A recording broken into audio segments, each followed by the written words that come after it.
By Courier by O. Henry.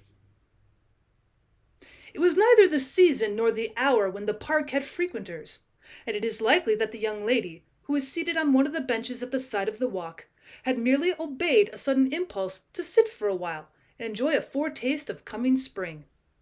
She rested there, pensive and still.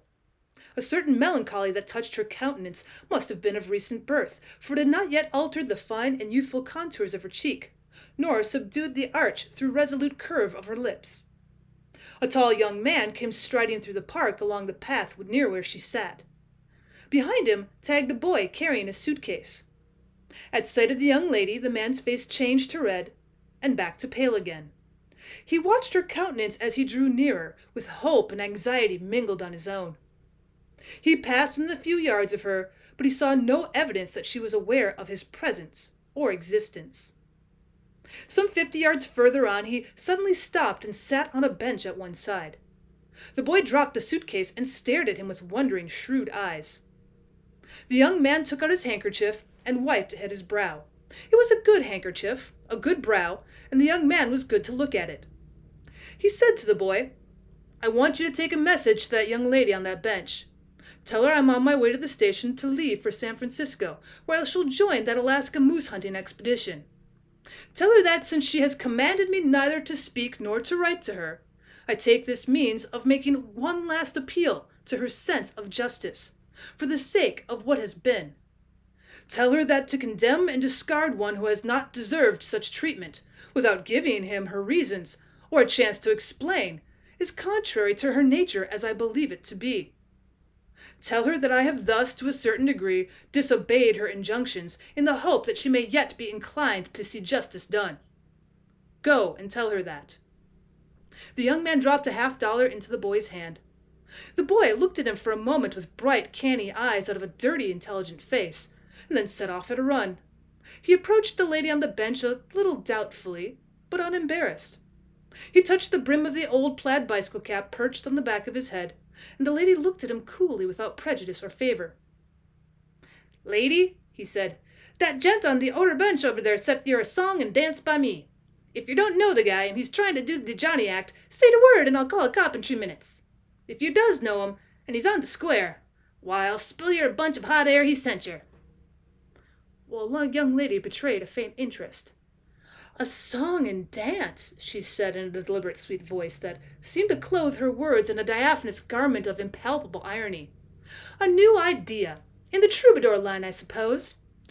I used to know the gentleman who sent you, so I think it will hardly be necessary to call the police.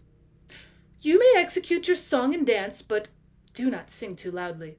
It is a little early yet for open-air vaudeville, and we might attract attention." "Aw," said the boy with a shrug down the length of him. "You know what I mean, lady. 'Tain't a turn, it's wind.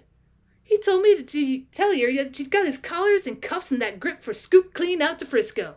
Then he's going to shoot the snowbirds in the Klondike. He says you're not told him to send round no more pink notes nor come hanging over to Garden Gate, and he takes this means putting your wise. He says you refereed him out like a has-been and never give him no chance to kick at the decision. He says you swiped him and never said why." The slightly awakened interest in the young lady's eyes did not abate.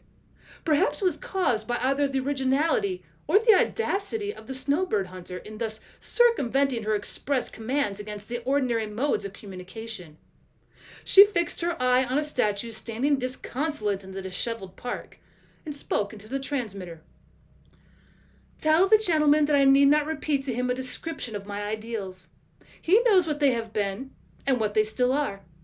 So far as they touch on this case, absolute loyalty and truth are the ones paramount. Tell him that I've studied my own heart as well as one can, and I know its weakness as well as I do its needs. That is why I decline to hear his pleas, whatever they may be. I did not condemn him through hearsay or doubtful evidence, and that is why I made no charge. But since he persists in hearing what he already well knows, you may convey the matter. Tell him that I entered the conservatory that evening from the rear to cut a rose for my mother. Tell him I saw him and Miss Ashburton beneath the pink oleander. The tableau was pretty, but the pose and juxtaposition were too eloquent and evident to require explanation. I left the conservatory, and at the same time the rose, and my ideal. You may carry that song and dance to your impresario. Well, I'm shy on one word, lady. Put me wise on that, will you? Juxtaposition. You may call it propinquity, or if you like, being rather too near for one maintaining a position of an ideal. Well, the gravel spun from beneath the boy's feet. He stood by the other bench. The man's eyes interrogated him hungrily. The boys were shining with the impersonal zeal of the translator. The lady says that she's on to the fact that gals is dead easy when a feller comes spieling ghost stories and trying to make up. And that's why she won't listen to no soft soap. She says she caught you dead to rights, hugging a bunch of calico in the hothouse. She sidestepped in to pull some posies, and you were squeezing the other gal to beat the band. She says it looked cute all right, but it made her sick. She says you better get busy and make sneak for the train. The young man gave a low whistle, and his eyes flashed with a sudden thought. His hand flew to the inside pocket of his coat and drew out a handful of letters. Selecting one, he handed it to the boy, following it with a silver dollar from his vest pocket. Give that letter to the lady, he said, and ask her to read it. Tell her that it should explain the situation. Tell her that if she'd mingled a little trust with her conception of the ideal, much heartache might have been avoided. Tell her that the loyalty she prizes so much has never wavered. Tell her I'm waiting for an answer. Well, the messenger stood before the lady. The gent says he's had a ski bunk put on him without no cows. He says he's no bum guy, and lady, you read that letter and I bet you he's a white sport, all right.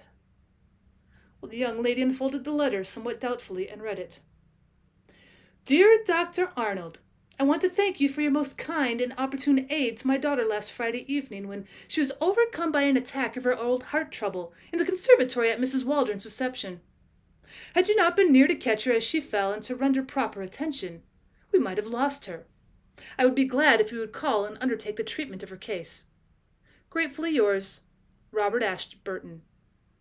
The young lady refolded the letter and handed it to the boy. Well, the gent wants an answer, said the messenger. What's the word? The lady's eyes suddenly flashed on him, bright, smiling, and wet. Well, tell that guy on the other bench, she said with a happy, tremulous laugh, that his girl wants him.